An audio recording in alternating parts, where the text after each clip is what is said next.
King Tutor, your first IT job. Build your IT career, 9 months internship program.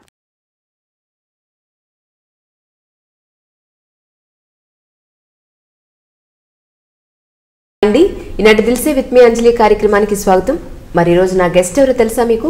మనందరికీ సుపరిచితులైనటువంటి బాబు గోగినేని గారు.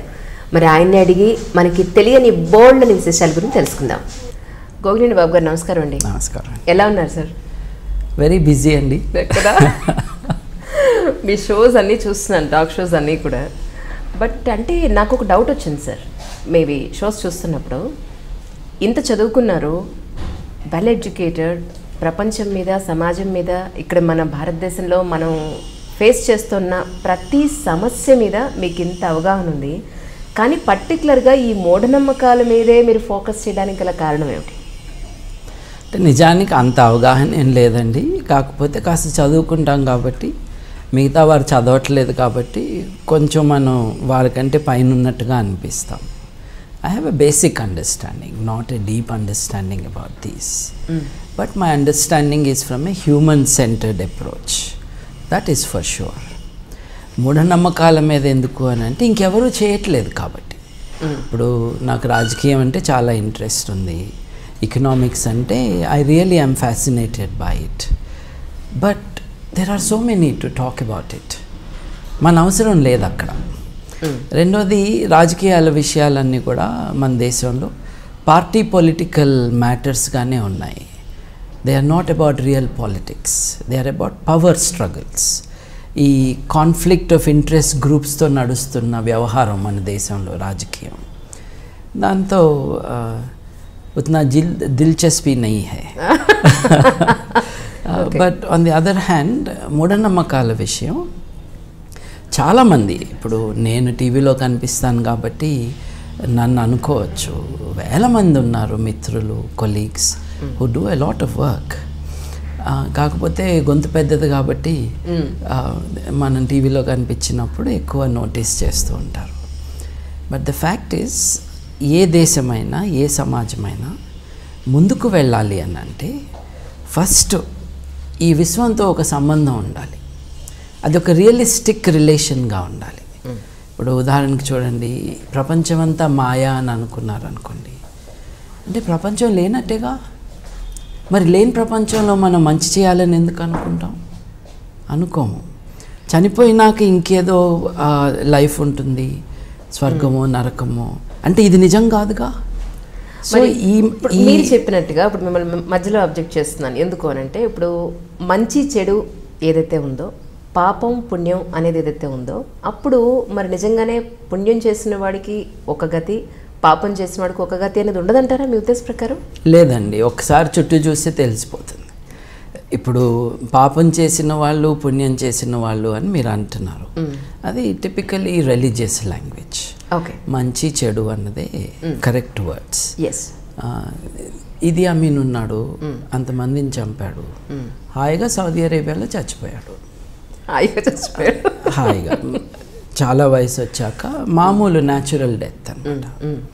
So పాపాలు చేసిన వారు మీ భాషలో వాళ్ళకేమీ శిక్షలు ఏం పడట్లేదు. నేను అడుగుతున్నా అంటే రెండు రకాల వర్షన్స్ మీ ముందు పెడుతున్నాను. But coming back to this thing అండి, ఈ ప్రపంచం లేదు, ఈ విశ్వం లేదు అని అనుకున్నాక దీంతో మనకు సంబంధం ఉండదు.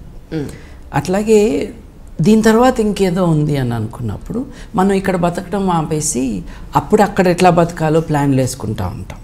అదేదో వెకేషన్ ప్లాన్ లాగా. చచ్చిపోయి నాకు ఇంకేం ఉండదండి, ఉన్నదంతా ఇదే.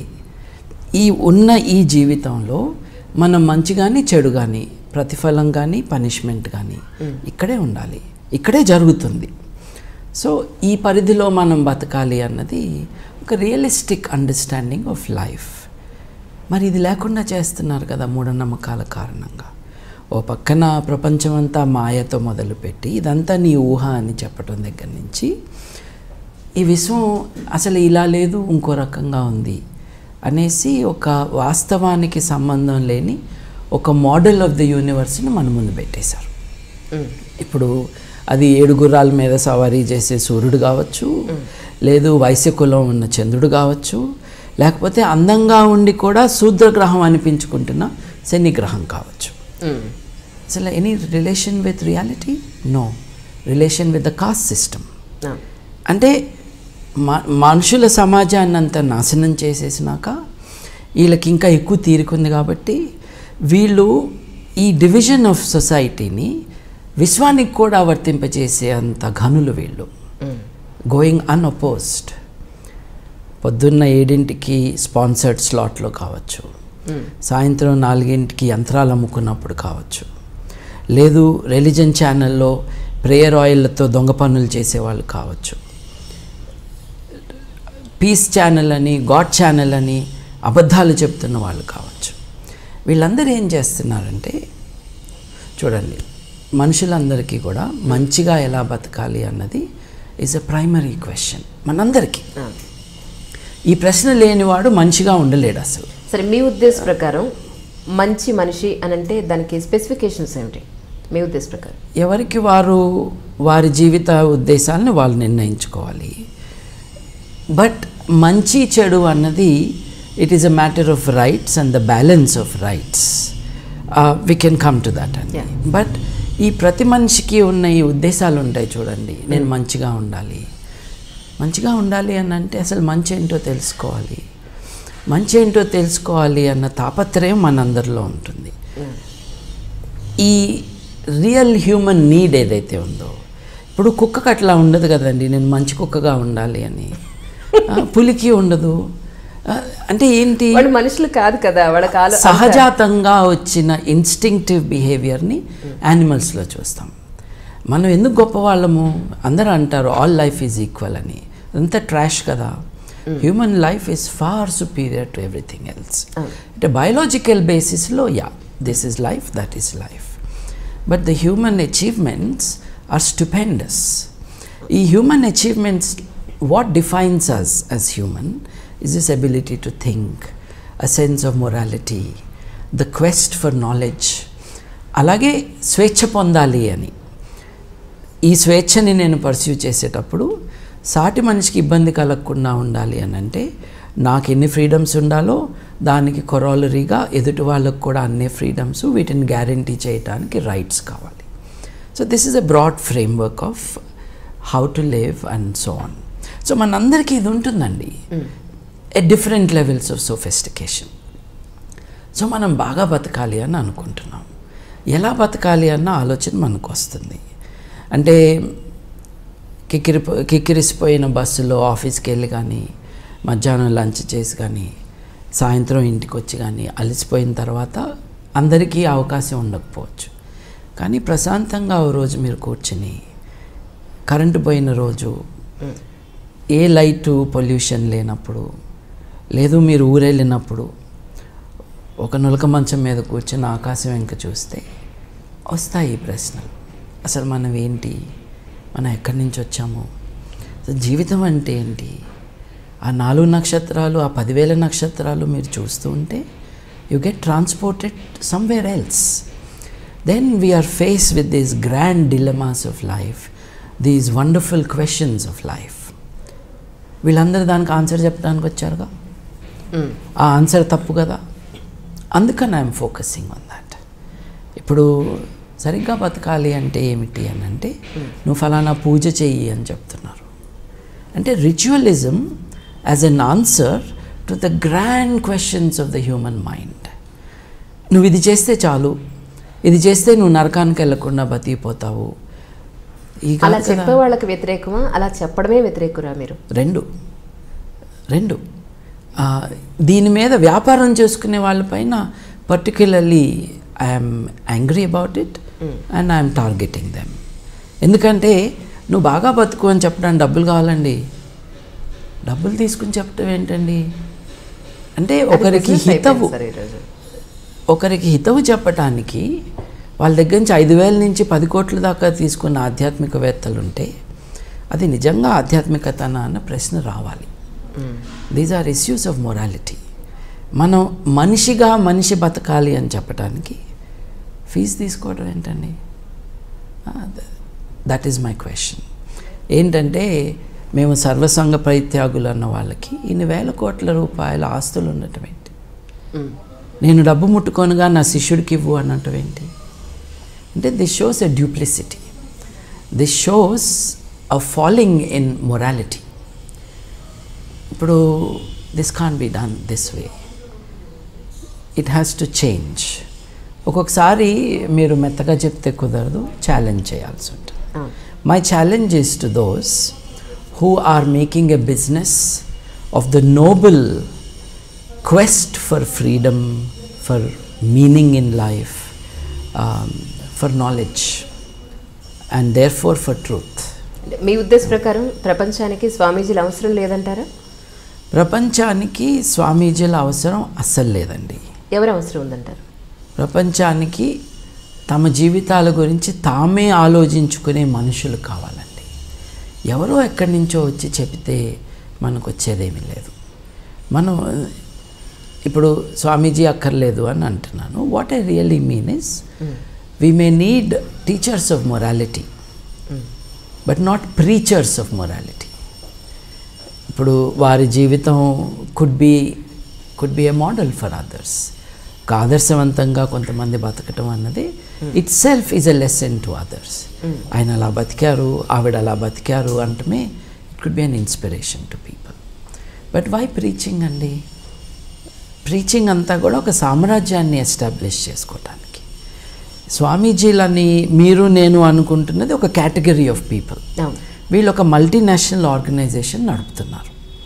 వీళ్ళందరూ ఇక్కడ ఎండ బాగా ఉన్నప్పుడు అమెరికాకి వెళ్ళి ప్రవచనాలు చేసి అక్కడ కాళ్ళు కడిగించుకోవడానికి $50,000 తీసుకుని ఆ కడుక్కున్న కాళ్ళు తర్వాత నీళ్ళు వస్తాయి ప్లేట్లో, ఆ నీళ్లు నెత్తిన పోసుకోవడానికి మళ్ళీ $1,000 తీసుకుంటున్నారు చూడండి. అటువంటి వారు they are not doing any real spiritual moral activity. They are exploiting the gullibility, vulnerable gullibility of many people. వీళ్ళందరూ అమెరికాకి వెళ్ళి డబ్బులు బాగా సంపాదించుకున్నారు కానీ పాపం ఆలోచన అన్నది వదిలేసి వెళ్ళారు. ఇప్పుడు కోతి గుండెకాయ అక్కడే పెట్టేసి మొసలిపైకి ఎక్కింది అని మన కథ ఉంది చూడండి. అట్లా తెలివి ఎక్కడో పెట్టి అక్కడ డబ్బుల సంపాదనలో ఉన్నారు మన వాళ్ళు. ఏంటండి ఇది అసలు ఏం దారుణం అండి ఇది. ఒక మనిషి కాళ్ళు కడగటం ఏంటండి, ఆ కడిగితే మళ్ళీ దానికి $50,000 ఇవ్వటం ఏంటండి, ఆ తర్వాత కడిగిన నీళ్లు తీసుకుని నెత్తి మీద పోసుకోవటం ఏంటండి అంటే I think this is counter cultural, this is insulting to our selves. So I feel these are not the right things to do. అటువంటి ప్రీచర్స్ మనకు అక్కర్లేదండి. But we need people who are able to give a kind of guidance in morality. అది చాలామంది గొప్ప వాళ్ళని మనం చూస్తూ ఉంటాం. అది it could be Ambedkar, it could be Burton Russell, it could be M.N. Roy, it could be Isaac Asimov. ఇంతమంది మీరు పేర్లు చెప్తున్నారు. అసలు నేటి జనరేషన్కి M.N. Roy దగ్గర నుంచి మీరు ఇప్పుడు ఎన్నో పేర్లు చెప్పారు, అందులో కొన్ని నాకు తెలియదు, అది తీసి పక్కన పెడితే అసలు మినిమం మీరు చెప్పే రైటర్స్ కానీ గొప్ప మహానుభావులు కానీ ఈ నేటి జనరేషన్కి ఎంతమందికి తెలుసు? తెలీదు. That is a failure of parents and the failure of the system and of the media. ఎందుకు తెలీదు అని అంటే వాళ్ళ గురించి చెబితే చాలా విషయాలు మనం నేర్చుకోవాలి కాబట్టి ఈ సోమరిపోతు జీవితాన్ని గడిపే వాళ్ళందరూ కూడా వాటిని ముట్టుకోకుండా డే టు డే లైఫ్ గడుపుతున్నారు కాబట్టి these grand lights of civilisation and their light is not accessible to us or visible to us. ఒక లైట్ హౌసెస్ లాంటి వాళ్ళు వీరు. మనకి మార్గం చూపించే జీవితాలు వాళ్ళవి, వాళ్ళ భావాలు. ఒక పెద్ద మనిషి తప్పులు చేయడం అంటే చేస్తారేమో, కానీ ఈ పెద్ద మనుషుల డెఫినేషన్ వాళ్ళ తప్పుల ద్వారా కాదు, వాళ్ళు చేసిన గొప్ప పనుల ద్వారా. ఏమిటా గొప్ప పనులు, ఎలా బతికారు వీళ్ళు అన్నది మనం చూస్తూ ఉంటే we also don't have to start from zero. వాళ్ళ లైఫ్, వాళ్ళ ఎక్స్పీరియన్సెస్, వాళ్ళ అచీవ్మెంట్స్ చూసుకుని we can start somewhere else in our lives. అది జరగట్లేదు కదండి. స్కూళ్ళల్లో పాఠాలు కూడా ఆ డైరెక్షన్లో లేవు. We have an examination system. మీకు అంటే ఈ ఎడ్యుకేషనల్ సిస్టమ్ మీద కోపం రాలేదా? I have never been part of the education system అండి. స్కూల్ వరకు ఎస్, ఇంటర్మీడియట్ ఎస్, డిగ్రీ కాలేజ్లో నేను చెట్టు కింద ఎక్కువ కూర్చున్నది, క్లాస్లో కాదు. మీరు చదువుకున్న జ్ఞానం వేరు, ఇప్పుడు పిల్లలు చదువుకునే సిస్టమ్ వేరు. యాక్చువల్లీ ఒక అపార్ట్మెంట్లో కాలేజ్ అంటున్నారు, కనీసం మినిమం ప్లే గ్రౌండ్ కూడా ఉండట్లేదు. అంటే ఇప్పుడు ఈ మూఢనమ్మకాల మీద మీరు ఎలా అయితే ఫైట్ చేస్తున్నారో ఈ ఎడ్యుకేషనల్ సిస్టమ్ మీద మీకు కోపం రావట్లేదా? దీన్ని కూడా ప్రక్షాళన చేయాల్సిన అవసరం ఉందని మీకు అనిపించలేదా? అంటే దెర్ ఆర్ 2 things అండి. సిస్టమ్ని మనము ట్యాకిల్ చేయాలి అని అంటే you need the strength of a movement, need the strength of a political party, you need policy makers. నేను చేస్తున్నది is a different field. It is in the field of ideas. భావాల ఉద్యమం ఇది. భావాల విప్లవం రావాలి. భావాల విప్లవం వచ్చినాక సిస్టమ్స్ చాలా ఈజీగా మారుతాయి. మీరు సిస్టమ్ మార్చేసి భావాలను ముట్టుకోకుండా ఉంటే అంతా మారిపోతుంది అనుకోవడం తప్పు. కరెక్ట్. ఇవాళ జరుగుతుంది కూడా అదే. మంచి సిస్టమ్సే పెడుతున్నారు, కానీ in practice it is nowhere there. మీరు రాజకీయాల్లోకి వచ్చే ఉద్దేశం ఉంది గోగినేని బాబు గారికి అంటున్నారు బయట. ఎవరన్నా నిజమా కాదా? అంటే this might be a fun question. నిజానికి హక్కుల ఉద్యమంలో ఉన్న వాళ్ళందరూ భావాల ఉద్యమం అంటే సోషల్ డెమోక్రసీ గురించి మాట్లాడే వాళ్ళందరూ రాజకీయాల్లో ఉన్నట్టే. These are all political. Every human ఇది ప్రత్యక్ష రాజకీయమే. Every human is political. The moment you hold an opinion about something which deals with public life, you are political. కాకపోతే మీరు అనేది ఏంటంటే మీ హింట్ బట్టి నేను అనుకుంటుంది పార్టీ పాలిటిక్స్ అని మీరు అనుకుంటారు. ఎగ్జాక్ట్లీ. నేను స్కూల్ డేస్ నుంచి ఎంఎన్ రాయ్ గారి భావాలకు అట్రాక్ట్ అయ్యి ఆయన philosophy, his later days philosophy of radical humanism, దాని నుంచి ఇన్స్పైర్ అయిన వాడిని. పార్టీ పాలిటిక్స్ అన్నవి ప్రజల యొక్క స్వేచ్ఛని హరించేవి అన్న ఆ అండర్స్టాండింగ్ నాకున్నది. అంటే సర్వసత్తాకత అన్నది, సావరెనిటీ అన్నది it should remain with the individual. ప్రజాస్వామ్యం అంటే ఏంటండి? ప్రజలు స్వాములుగా ఉండాలి అని అర్థం. But parliamentary democracy also is not adequate. It is not true democracy. ఎందుకంటే ప్రజలు తమ సావరెనిటీని ఇంకెవరకు అప్పచెప్తున్నారు. వారు 5 ఏళ్ల పాటు మన పేరుతో అధికారం చెలాయిస్తారు. తర్వాత వాళ్ళు మళ్ళీ మన దగ్గరకు వస్తారు. ఈ 5 ఏళ్లలో ఒక నెల రోజుల పాటు వాళ్ళు నిజంగా ప్రజలు నా దేవుళ్ళు అని చెప్పటం, ఒక స్లోగన్ చేసి చెప్పటం అన్నది చూస్తాము. మీరు దీనికి కూడా వ్యతిరేకులైనా నా ఉద్దేశ ప్రకారం? అబ్సల్యూట్లీ. అదే చెప్తుంది నేను, అదే చెప్తుంది.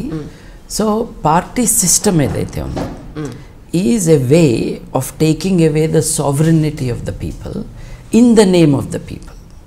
ఇప్పుడు అబ్రహాం లింకన్ గారు చెప్పారు కదండి, డెమోక్రసీ అంటే ఏమిటి అంటే rule of the people, by the people, for the people అని. ఇప్పుడు ఫర్ ద పీపులే ఎక్కువ నడుస్తుంది కదా, అది కూడా in the name of the people. Exactly. So this is bad అని.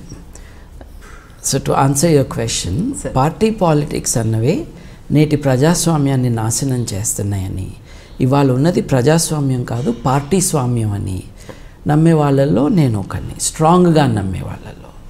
పొలిటికల్ పార్టీసు కనీసం తమ అకౌంట్స్ని రివీల్ కూడా చేయకుండా వసూల్ రాజాలందరూ కలిసి దాంట్లో రాజ్యమేలుతూ ఉన్న ఈ సిస్టంలో గాంధీ గారు కాంగ్రెస్ పార్టీ యొక్క అకౌంట్స్ రివీల్ చేయాలి అని, ప్రతి పైసా కూడా మీరు చెప్పాలి అని, అది జరగని కారణంగా నేను కాంగ్రెస్ పార్టీలో మెంబర్గా కూడా ఉండను అని గాంధీ గారు దూరంగా కూర్చున్నారు. అప్పటి నుండి ఇప్పటిదాకా ఏ పొలిటికల్ పార్టీ కూడా న్యాయంగా, చట్టపరంగా వ్యవహరించినది మనం చూడలేదు. So it is impossible that I will ever be aligned with any political party anywhere. Yes, ఉన్న పార్టీల్లో కొన్ని దేశాల్లో కొన్ని పార్టీలు నాకు ఇష్టం, అది మన చర్చ కాదు. కానీ ఓటు ఉన్నప్పుడు ఎవరికో వేయాలి కాబట్టి ఒక పర్సనల్ ప్రిఫరెన్స్ ఉంటుంది, లేకపోతే నోటా కూడా ఉంది, నన్ ఆఫ్ ది అబవ్ అని. అంతకు మించి ఈ పార్టీ పాలిటిక్స్ ఏవైతే ఉన్నాయో అవి రియల్లీ పవర్ పాలిటిక్స్. అంతేకాకుండా గుండాలతో నిండి ఉన్న పొలిటికల్ పార్టీసు ఎప్పుడు కూడా ప్రజాస్వామ్యాన్ని ముందుకు తీసుకువెళ్ళలేవు. ఒకప్పుడు భారతదేశ రాజకీయం స్వాతంత్రోద్యమంతో ఇన్స్పైర్ అయిన కారణంగా పాలసీస్ ఏమైనా కూడా ఒక సిన్సియరిటీ ఉండేది. So you may not agree, but they were sincere, they had a vision for the country. అది వాళ్ళ పరిస్థితి కాదు కదండి. ఇందిరాగాంధీ గారు వచ్చాక దేశ రాజకీయాన్ని నాశనం చేయటంలో ఆవిడ యాక్టివ్గా పార్ట్ తీసుకున్నాక, ఆవిడ చాలా లో లెవెల్ పాలిటీషియన్ అయితే తనకంటే కింద వాళ్ళని తీసుకురావటం వల్ల ఈ ఏ వర్డ్స్ యూజ్ చేయాలో బట్ స్ట్రాంగ్ మెన్ అందరినీ తీసుకురావటం, వాళ్ళని పాలిటిక్స్లో దింపటం ద్వారా షీ ఇనాగరేటెడ్ దిస్ డౌన్ఫాల్. అసలు ఈవిడ్ని కూర్చోబెట్టడానికి కూడా నెహ్రూ గారి పాత్ర ఉన్నది. So these have been bad developments. I'm not party to such things at all. అంటే ఇప్పుడు అంటే సామాన్యుని ప్రజల మనసులో ఉండే డౌట్ మాత్రమే ఇది. అంటే వాళ్ళకి క్లారిటీ కోసం అని చెప్పిన క్లారిఫికేషన్ కోసం అని అడుగుతున్నాను. అంటే గోగినేని బాబు గారు ఇంత వెల్ ఎడ్యుకేటెడ్, యుఎస్లో కూడా చాలా మంచి పొజిషన్లో, చాలా ఆర్థికంగా చాలా స్ట్రాంగ్గా ఉన్న పర్సన్, యూకేలో. యా. అయితే ఇక్కడికి భారతదేశానికి వచ్చిన తర్వాత, మన హైదరాబాద్కి వచ్చిన తర్వాత ఈ పనులు ఇప్పుడు సమాజంలో ఎన్నో ఇష్యూస్ జరుగుతున్నాయి. అందరూ చూసి ఇలా జరుగుతోందా అని చెప్పని చూసి విని వెళ్ళిపోతున్నారు, లేకపోతే పేపర్లో చదివి.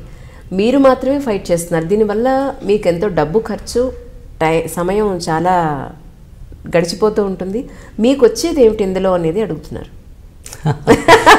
మీరు చాలా విషయాలు అన్నారు. వాటిల్లో నిజం కానిది ఏంటంటే ఆర్థికంగా నేను స్ట్రాంగ్ అని. I'm not. But what I have done, చాలామంది రిటైర్ అయినాక నేను సమాజానికి మంచి చేస్తాను అని అనుకుంటారు. అంటే అప్పటిదాకా ఏం చేశా? అప్పటిదాకా ఎవరి ఫ్యామిలీని వాళ్ళు చూసుకుంటారు. అప్పటిదాకా సమాజానికి ఏం చేయలేదని అర్థం. లేదు, సమాజానికి వ్యతిరేకంగా కూడా చేసావేమో. అందుకని ఆ రిగ్రెట్స్తో రిటైర్ అయినాక ఇక పెన్షన్ డబ్బులు వస్తూ ఉండగా ఇంకెవరు ఉద్యోగం ఇవ్వరు కాబట్టి మనకి టైం చాలా ఉంది, మన టైంపాస్కి ఎవరూ లేరు, ఇంట్లో ఆడవాళ్ళేమో బయటకు బోరు కొట్టిస్తున్నామని పంపిస్తున్నప్పుడు ఇట్లాంటి వాటిల్లోకి దిగుతారు. సోషల్ వర్క్ అన్నది రిటైర్మెంట్ వ్యాపకం కాదండి. It is a very noble thing to do. It is an important thing to do. It's a full time activity. Full time అంటే ఆఫీస్ అవర్స్ యాక్టివిటీ కాదు. మెలకు ఉన్నంత కాలము మనం ఆలోచించుకుంటే, అందరము కూడా ఉద్యుక్తులైతే then we are able to change society. I repeat it. 60 ఏళ్ళు వచ్చాక బీపీలు షుగర్లు అన్నీ పెట్టుకుని ఇక నేను సమాజాన్ని బాగు చేస్తాను అన్నది నిజాయితీ లేని అప్రోచ్ నా దృష్టిలో. నేను ఆర్థికంగా I'm not sound even in financial terms, but I said అప్పుడు కాదు ఇప్పుడే చేయాలి అని. I'm not poor. I earn my money. I'm spending it for a limited amount of time. Then I will go back to professional work. Naku vyaparam undi, training. We have done a lot of work in training in this city. Multinationals ki training ivvatamu adi. So there are resources I have generated which I am using for this work. Okay. Sabbatical అంటారు చూడండి, అటువంటి sabbatical నేను దాదాపు 3 ఏళ్ళుగా నేను I have taken it. I'm towards the end of such a voluntary sabbatical. So I will start again my business and my activities. ఎందుకు చేస్తున్నావు, దీనివల్ల నీకు వచ్చేది ఏమిటి అన్నది ఒకటి. ఎంఎన్ రాయ్ గారండి, ఐఎమ్ ఏ లై హంటర్ అన్నాడు, అబద్ధాల వేటగాడిని అన్నాడు ఆయన.